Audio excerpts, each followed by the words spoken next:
Quand on joue un match à 8 points et que l'on se présente au GG à le Stadion et qu'on est bâillonné, on est invaincu à domicile, mais surtout on a un Montpellier qui s'est redoré le blason après sa victoire bonifiée et qui commence de la plus belle des manières avec Cobus Reinach, bonus offensif la semaine précédente au Racing. On en parlait en préambule avec Montpellier qui continue son effort. Bayonne reste à portée de fusil, mais il aime plus Cobus Reinach et il retrouve Penga Amossa, feinte de passe, oui il est à l'honneur, sublime essai de la part des Montpelliérains. Bayonne a le mérite de rester collé aux pneus et aux jantes des Montpelliérains. On va voir qu'ils ont de la qualité aussi avec cette passe doublement sautée pour Aurélien Calandré et revenir dans la rencontre. Fort en jeu, des collisions importantes, du gros combat. Et Bayonne avec Tibergien s'exercer au jeu au pied. La chance ne sourit qu'aux audacieux, lutte aérienne, il n'y a pas d'obstruction. Et Aurélien Calandré, lui, il a le mérite de croire à son action jusqu'au bout pour que les Bayonnais passent devant. À ce moment-là, Montpellier peut être habité par le doute.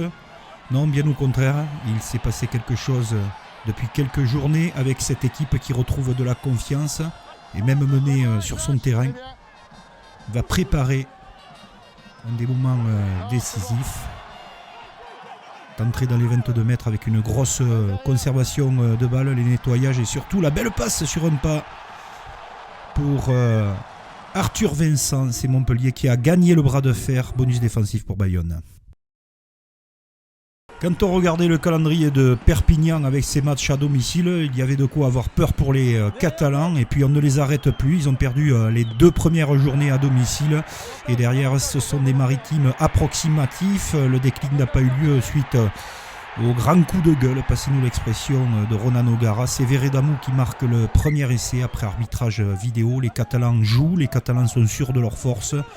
Et ils partent sur les extérieurs et là il va y avoir des numéros tout au long de la journée. Celui de Veredamou pour Tommaso Alan, impeccable, rayonnant au pied et très rapide aussi dans sa course pour l'essai qui fait exploser Aimé Giral. 2 essais à 0. Antoine Astoy va maintenir son équipe à flot, les ramener jusqu'à 5 points. Et dans les derniers instants, comme un symbole, casque vissé sur la tête, Sankeor, un Catalan, Velarte qui marque l'essai du bonus offensif. 6e consécutive à domicile pour Perpignan, très important, on ne les arrête plus pour La Rochelle, soupe à la grimace. Quant à eux, les castrés, ils aiment qu'on ne parle pas d'eux, ils aiment ne pas être médiatisés, ils aiment rester dans leur coin caché. Ils sont bien cachés depuis un moment les castrés, mais leur jeu est bien déployé. En tout cas, ce sont les joueurs de l'Union qui venaient chercher des points parce que ça va pas très bien en ce moment avec les Girondins.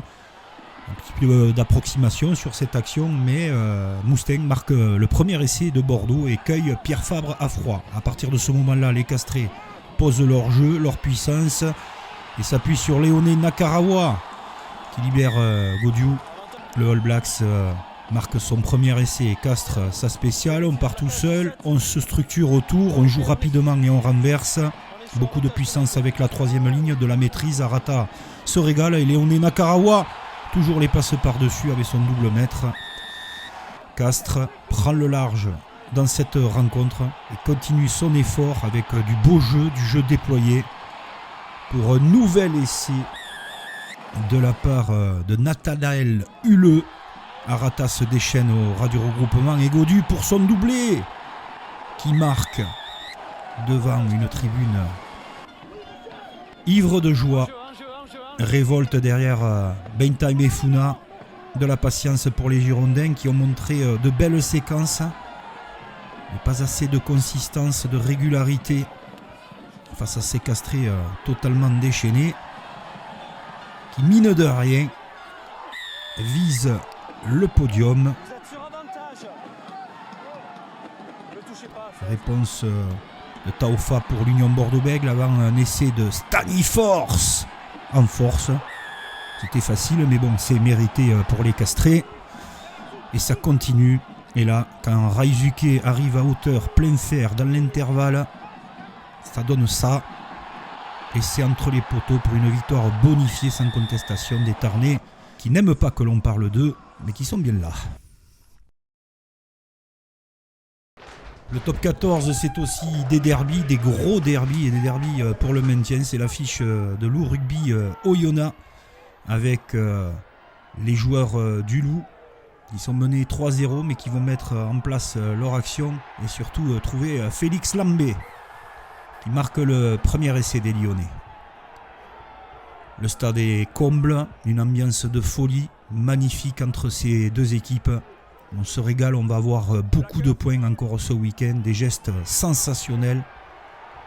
Et de la vitesse sur les extérieurs pour cet essai d'Ikpefan qui donne de l'espoir à tout Oyonnax. Et il y a le terrible Nignashvili, intenable le Georgien, qui marque son essai. On le reverra un petit peu plus tard. Lyon est accroché. Et ça explose avec cet essai de Baptiste Couillou. Derrière, Lyon, bien sûr, cherche le maximum de points dans cette rencontre et fait parler sa force et son groupé pénétrant.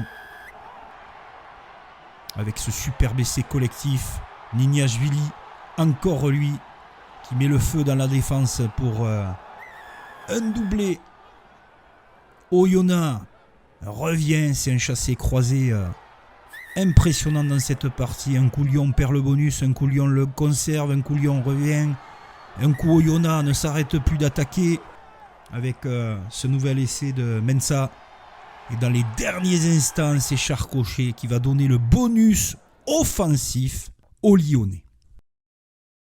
Les Palois se sont rachetés la semaine précédente à l'Union Bordeaux-Bègles. À moitié, vous diront les Béarnais passionnés parce qu'ils veulent les voir à l'œuvre à domicile. Ils étaient très en colère après la défaite face à Castres. Et là, ils vont retrouver le sourire avec le premier essai d'Aubagna notamment. La section qui retrouve son jeu, qui maîtrise face au RCT, qui essaye mais qui se fait contrer dans ses 22 mètres par Whitelock. Dommage pour les Toulonnais. Ils voulaient exploiter ce ballon de contre-attaque et se font cueillir sous la pluie. Victoire de Pau sur le score de 17-9. Encore un derby, les Franciliens du Racing 92 reçoivent les Parisiens du Stade Français Paris. Et quel match, on va assister à une rencontre extraordinaire entre ces deux équipes. On ne peut remercier une fois de plus que les acteurs de ces rencontres, tous les joueurs de Top 14. Ce joueur exceptionnel, Dakouvaka, regardez-le, il a marqué le premier essai, il continue. On va voir encore le festival Dakouvaka qui libère ses bras et donne le ballon à Zach Henry pour une domination des Parisiens dans cette première période affichée, assumée. Ils ne sont pas leaders du championnat pour rien et le Racing 92 essaye de réagir et c'est sur un ballon mal contrôlé que les Franciliens trouvent la solution par Arundel. Et là, ça se passe de commentaires. Certainement l'essai de l'année. On laissera aux observateurs le juger. Mais il faut savoir se taire.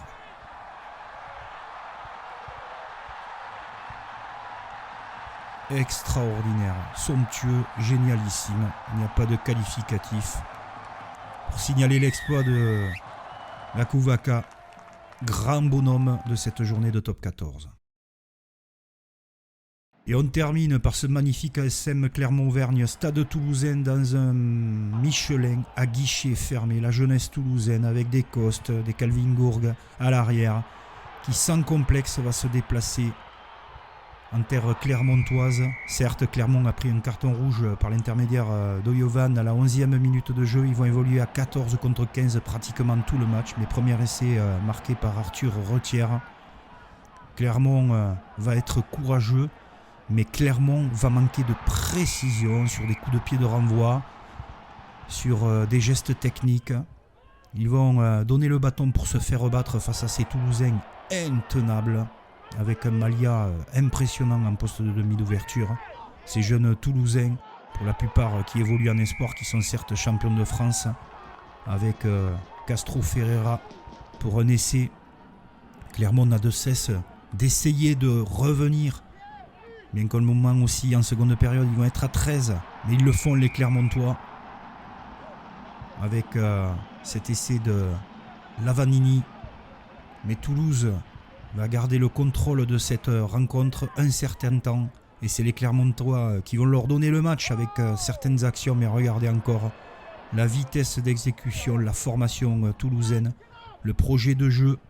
véritable institution avec des joueurs qui se portent à hauteur, qui ont les cannes, qui ont le coffre, qui ont la vitesse et le doublé de Castro Ferreira. Christophe Furios très agacé après cette rencontre. C'est vrai que les Clermontois ont donné beaucoup de cartouches aux Toulousains, mais alors là, quand ça part très vite, comme cela, regardez Calvin Gourgue, formé à Grenade-sur-Garonne, 2005, 18 ans, qui sert une fois de plus son coéquipier à hauteur. L'entrée de Jono va faire un bien fou puisqu'il va marquer un essai. Clermont est toujours en infériorité numérique. On croit un possible retour. Mais des ballons et des pertes de balles en touche mal négociées. Bien que Fainga marque cet essai. Oui, c'est Malia qui va marquer une fois de plus et crucifier les Clermontois à domicile. Ils vont avoir le dernier mot dans ce match complètement dingue avec cette course, cette chevauchée extraordinaire de Bautista Delgui. Quelle sublime journée de top 14 et chapeau bas aux jeunes Toulousains.